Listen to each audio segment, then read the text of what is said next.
अभी बेचारे ने बोला मैं सबको हरा दूंगा।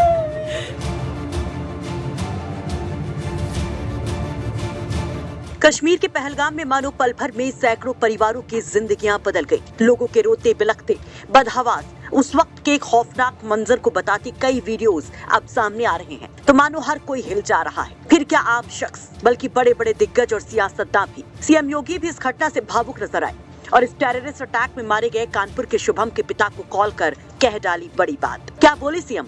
शुभम के पिता और सीएम के बीच क्या बातचीत रही? क्या हाल है पहलगाम में शुभम के परिवार का?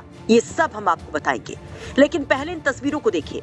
तस्वीरें 2 महीने पुरानी हैं, जब शुभम ने जिंदगी की नई शुरुआत की थी, जिसकी तस्वीरें सोशल मीडिया पर वायरल हो रही हैं, जिसमें शेरवानी पहने, घोड़ी पर चढ़ते, स्टेज पर झूमते, हाथ में जीवन साथी का हाथ थामे शुभम के चेहरे की मुस्कान उसके आकाश भर खुशी को बयां करती है। और इन्हीं खुशियों में 4 चांद लगाने, इन्हें ताउम्र के लिए अजर अमर करने के लिए शुभम पत्नी और पूरे परिवार समेत पहुंचा था कश्मीर के पहलगाम। कश्मीर की वादियों में हंसते खेलते परिवार का एक वीडियो सामने आया है। ये वीडियो सोशल मीडिया पर वायरल है।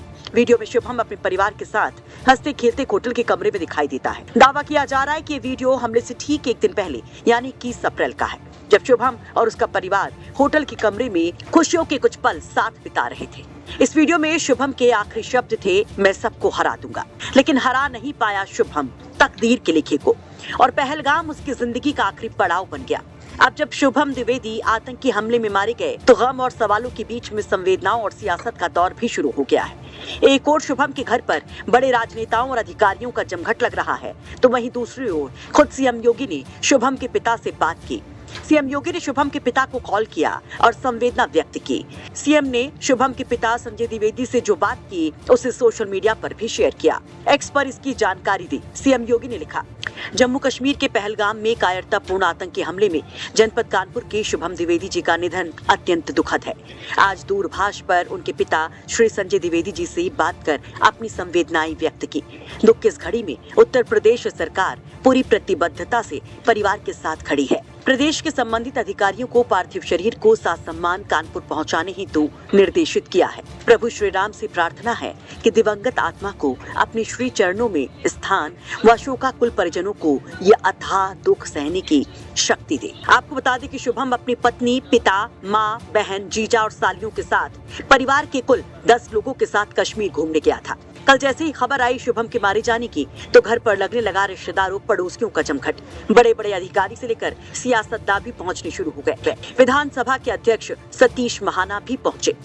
इस परिवार के साथ हमारा दशकों पुराना संबंध है, मेरा व्यक्तिगत रूप से, और उसके नाते से हम सब, पूरा देश दुखी है, लेकिन पारिवारिक सदस्य होने के नाते से बहुत वेदना है, कष्ट है, तकलीफ। उनके परिवार के साथ पूरा क्षेत्र, पूरा शहर और पूरा देश खड़ा है। दुर्भाग्य से जो घटना उन कायरों ने करी है, जो इस देश की सेनाओं से और इस देश के प्रधानमंत्री के नाम से डरते हैं, जिन्होंने ये कहा कि जाके मोदी को बता देना, मोदी को तो पता ही था, मोदी के नाम से तो छुपे हुए हैं, नहीं तो पहले तो खुल्लम खुल्ला यही सब किया करते थे। मैंने इस बात को कहा है कि व्यक्ति 2 लोगों का नाम ज़्यादा लेता है, जिससे मोहब्बत करता है और जिससे डरता है। मोहब्बत वो करते नहीं, तो जिनसे डरता उन्होंने नाम लिया, और जो उन्होंने हरकत करी है, इस देश की सेनाएं, इस देश का हमारा केंद्रीय नेतृत्व माननीय प्रधानमंत्री जी के नेतृत्व में, माननीय गृह मंत्री जी के नेतृत्व में, उनको ऐसी सजा देगा कि आने वाली पीढ़ियां भी उस बात को याद रखेंगी। इस देश का जो इस समय मूड है, जो दुखद मूड है, जो इसमें वेदना है, जो कष्ट है, तकलीफ है, जो गुस्सा है, वो देश के प्रधानमंत्री को मालूम है, और उसी के अनुरूप उनको सजा मिलेगी। आपको बता दें कि शुभम के भाई ने बड़ा दावा किया है कि शुभम से पहले उसका धर्म पूछा गया और बाद में कलमा पढ़ने के लिए कहा गया। न पढ़ पाने पर शुभम को गोलियों से भून दिया गया।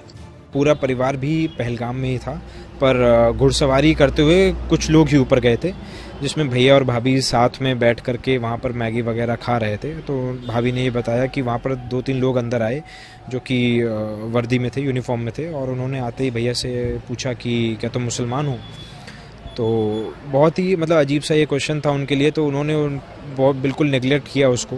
उसके बाद उसने कहा कि तुम कलमा पढ़ के सुनाओ अगर मुसलमान हो तो भैया ने उसे कहा अरे जाओ, परेशान मत करो, बस इतनी ही बात उन्होंने कही थी।